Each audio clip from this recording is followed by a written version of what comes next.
Why does it seem like you're gaining weight out of nowhere, even though you're still eating clean, you're still exercising like you always have? Nothing's changed in your routine, but all of a sudden the weight is coming on. Today, we're going to be talking about root cause reasons why, and I'll give you a hint. It has to do with your hormones, but maybe not the hormones that you think. We're going to be diving into the why behind what's going on, and I'm going to give you a strategy that you can do to start shifting that hormone change now. Welcome to the Precision Total Health Podcast, your go-to resource for high-value, no-fluff episodes that give you the tools to optimize your health and perform at your best as a mission-driven female leader.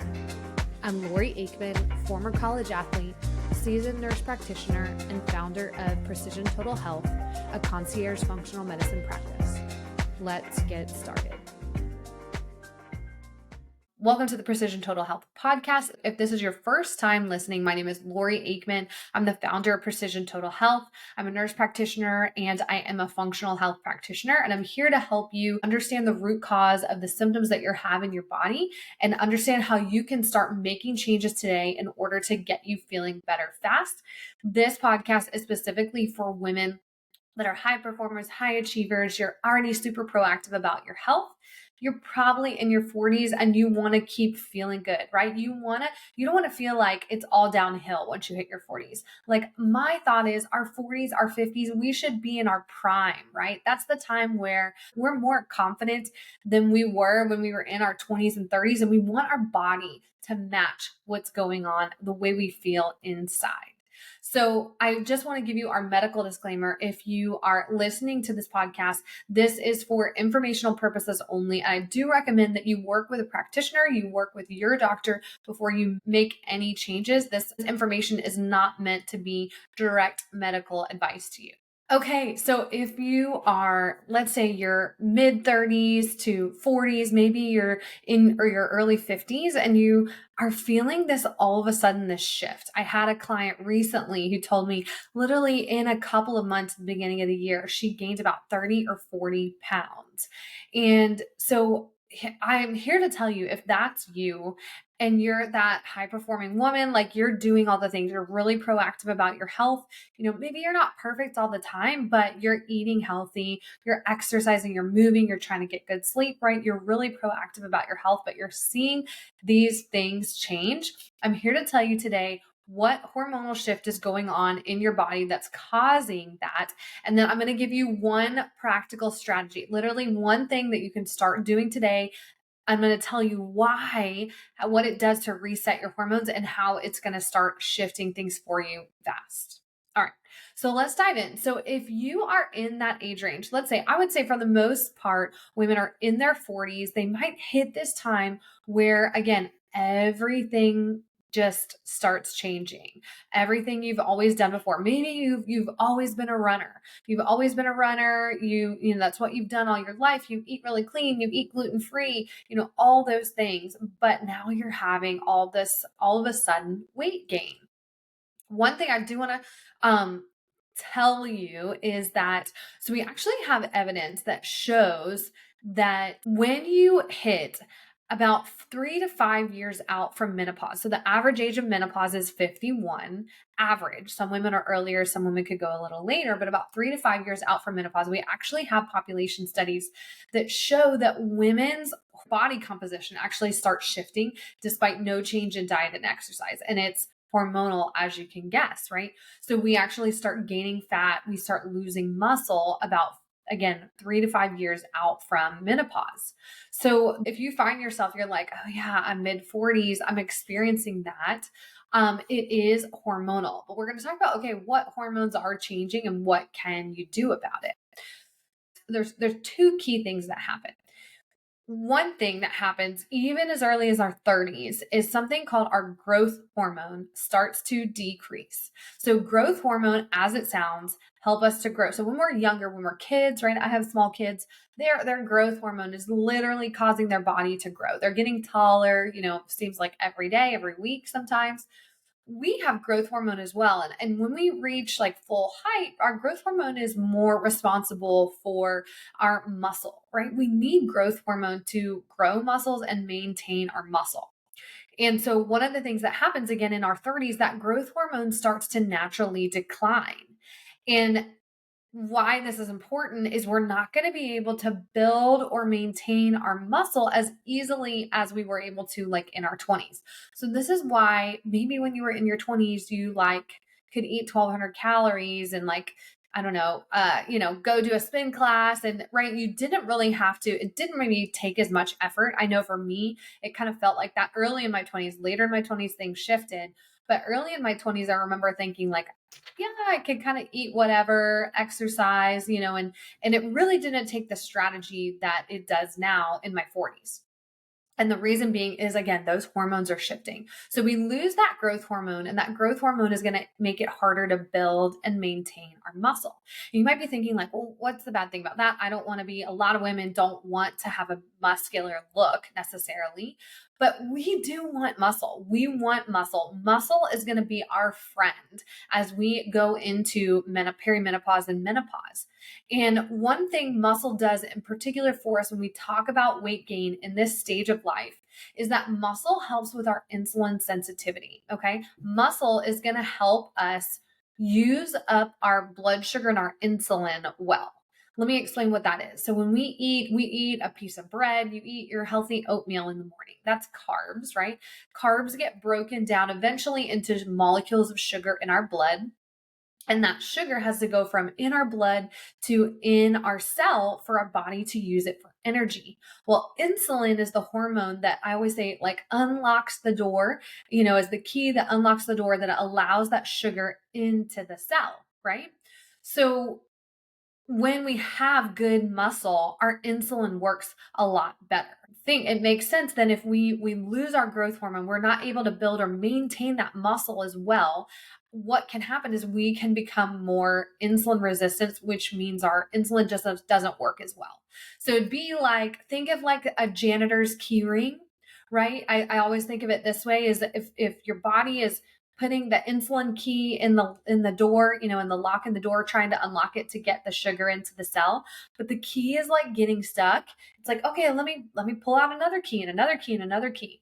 Well, the thing is, insulin is a fat storing hormone. So the more insulin you get, the more you're going to store fat. That's part of insulin's job is to help us because we want to, we're going to take that extra sugar, we're going to store it as fat as like a survival thing so that we can have, if we're in a time of starvation, if we're in a time where we don't have enough energy stores, we can call on that need from our body. But if you and I are living in the US today, in 2025, we most likely, have access to food and we're not going through periods of starvation.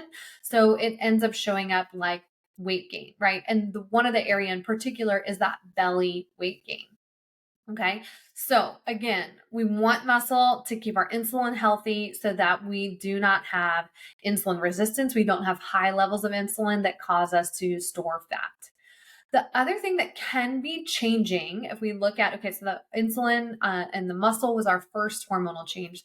The second hormonal change that can be going on, especially the closer that we get to menopause, is that we get a decrease in our levels of estrogen. So estrogen, is kind of moderate during our, our childbearing age, like 20s, 30s, things like that. In our 40s, especially mid 40s, our estrogen is going to slowly start to decline. And in menopause, our estrogen actually goes pretty low, low enough where it causes a lot of those symptoms that you've heard of in menopause. Well, the thing about estrogen is anabolic. And what that means is estrogen actually helps you to build muscle, right? So kind of like the same thing that happened with the growth hormone is not only do we lose growth hormone, but then we start losing estrogen. And then it's another kind of whammy against us it makes it harder to build and maintain our muscle.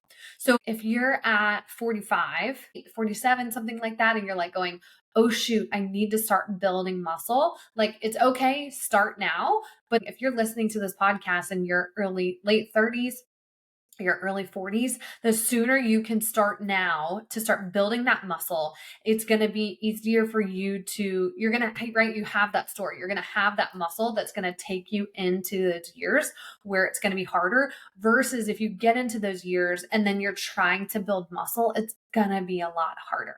I actually see that with even one of the girls that works with me. She is mid 40s. She is working out like a champ. She is so disciplined in her nutrition. Like, she is on top of things. And literally just because of the age and stage where she's at, she's really struggling to see the results. It feels like she's working really hard and she's not seeing the results. And she's done a lot of the other things, right? She's regulated her adrenals and she's healed her gut and she's done all those things. And now we're checking in to see, okay, where are her hormones at?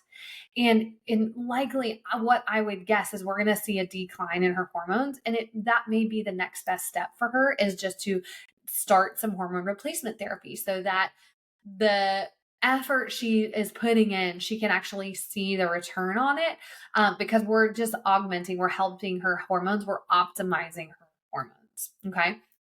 So just a little side note for you if you're finding yourself in that place. But okay, let's get back to, we saw growth hormone declines. Now we are seeing estrogen declines again, mid 40s, around there. That estrogen decline again is going to make it harder to build and maintain your muscle. And then that in turn is going to lead to insulin resistance, right? That insulin that our body makes isn't going to work as well. And so our body is going to pull out our janitor key ring, right? And try some more keys and some more keys and some more keys. And again, the more insulin we have, the more our body is going to store fat, especially abdominal fat, especially abdominal weight gain.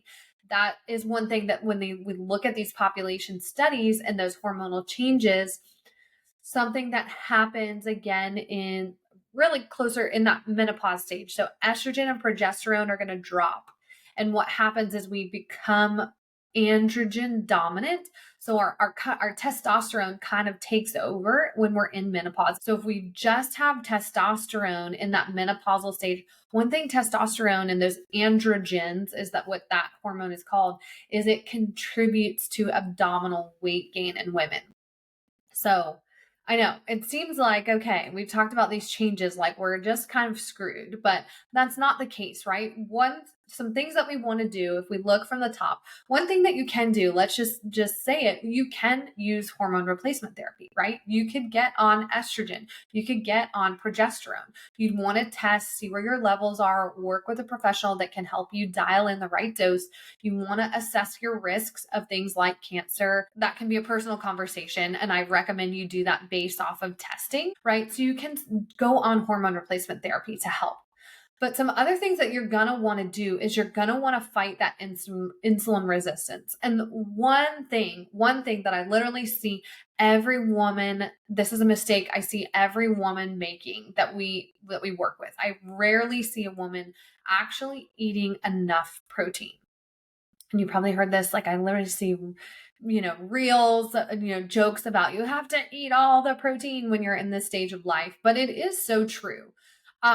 One thing that eating enough protein is going to do is eating enough protein throughout your day is going to help to stabilize your blood sugar. The reason you want stable blood sugar is you don't want blood sugar spikes, because when you have blood sugar spikes, you're going to have insulin spikes.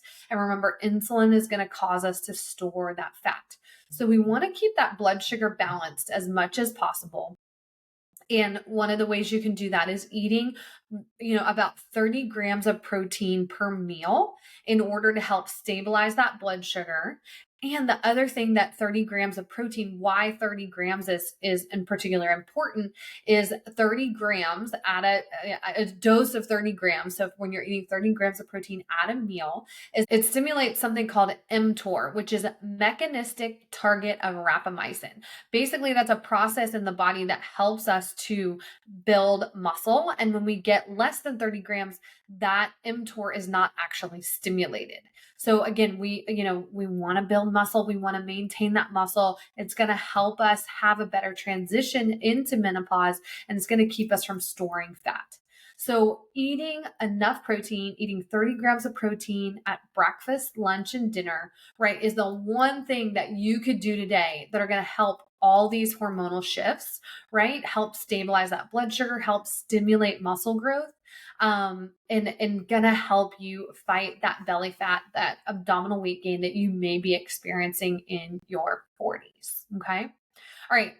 If you're hearing this and you're like, okay, this is all great, but like I need help with this, what I want to do is extend an invitation to you into our community called Fuel with Precision. So, Fuel with Precision is a group coaching program that we have at Precision Total Health.